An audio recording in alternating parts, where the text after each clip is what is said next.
Hello, my name is John Morrison, and thank you for joining me today for another fun web speech. Today I would like to teach you about the basics of chess. Chess is a fun game for killing time or exercising your mind. I won't be able to make you a Grand Master today, but I should be able to help you feel comfortable in setting up a board and playing a quick game. First, let's start with how you set up the board. The board is comprised of 64 tiles, 8 up and 8 across. They alternate black and white. When you first lay down the board, you want to make sure that you have a white tile on your right side and that your opponent has a white tile on their right side. First, you want to set out your pawns. Your pawns are the grunt pieces, the ones that do all of the labor for you. You set them up in the second to last row right in front of you.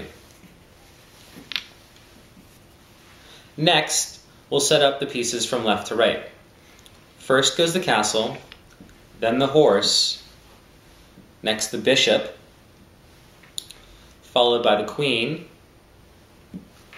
the king, another bishop, another horse, and finally another castle. Some tips that might help you remember how to set up the board. White always goes on the right. The bishops advise the royalty. And the queen is very particular about what color she goes on. She always wants to stay on her own color. Real quickly, two pieces have different names that you might not be familiar with. The castle can also be referred to as a rook, and the horse can also be referred to as a knight. Now let's talk about piece movement. Your initial move with a pawn can consist of 1 or 2 spaces. For example, moving 1 space would be a legitimate move, or moving 2 spaces would be a legitimate move. After your initial move, the pawn can only move 1 space at a time. If a pawn comes up to a piece and is head-on with it, it can do nothing, it is stuck. But if a pawn comes up to a piece and is diagonal from it, it can attack and take that piece. Once again, only moving 1 space at a time. If you were lucky enough to get a pawn all the way to the other side of the board, you're able to turn it into whatever piece you want, whether that be a second queen or another horse, whatever works best for you.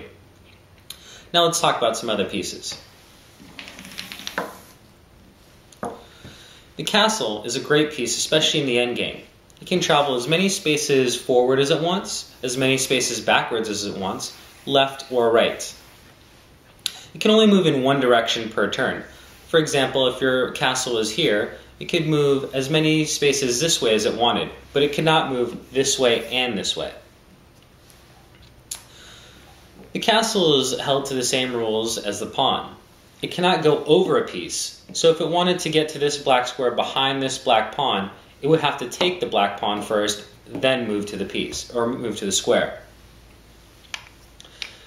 There is one piece that is able to jump over other pieces, and it's really the only piece that is able to do that. That's your horse, also known as your knight. Your knight is a very complicated piece to move, but I will do my best to explain it to you. A helpful rule that might make it easier to remember how the horse moves is that if a horse starts out on black, it will end on white, or if it starts on white, it will end on black. The horse always moves in an L-shaped pattern. It can either move forwards, backwards, left, or right. It cannot move diagonally though.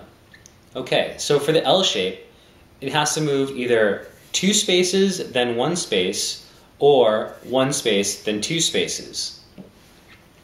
Let's just assume that you're going to move forward and to the left. You would move 1 forward and 2 to the left, making an L shape. Or if you moved 2 forward and 1 to the left, that would make an L shape also.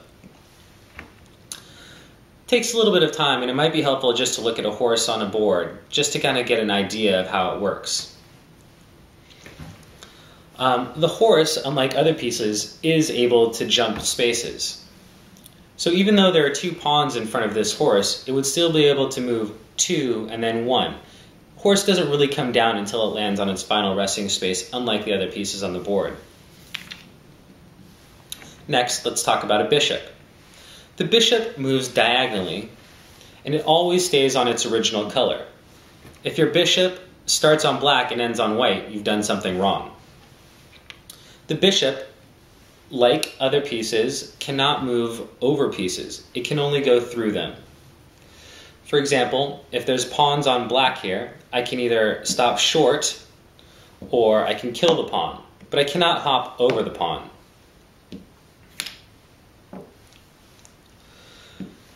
The queen is your most valuable piece aside from your king.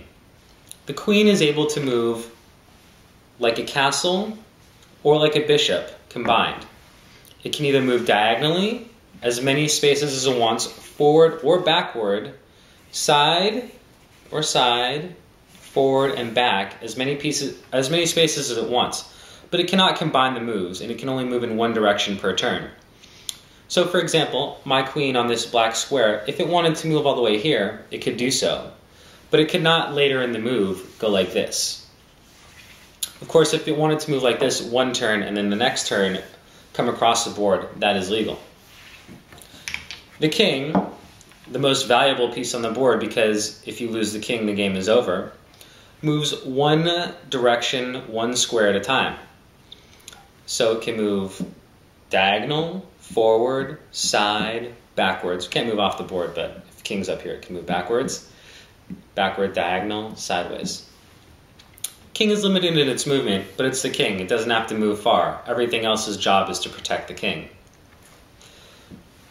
Bishop, horse, and castle move just the same as those other bishop, horse, and castle. The only difference is that this bishop is on the opposite color that this bishop was on. You always have one bishop on each color. Well, I hope that you've enjoyed learning about how to play chess. I know this doesn't make you a grandmaster, but hopefully next time someone challenges you to a game of chess, you'll feel a little bit more comfortable. And chess is a game that can teach you lots of valuable life lessons without actually having to go through the pain of learning them. Have a great day, and hope to see you next week.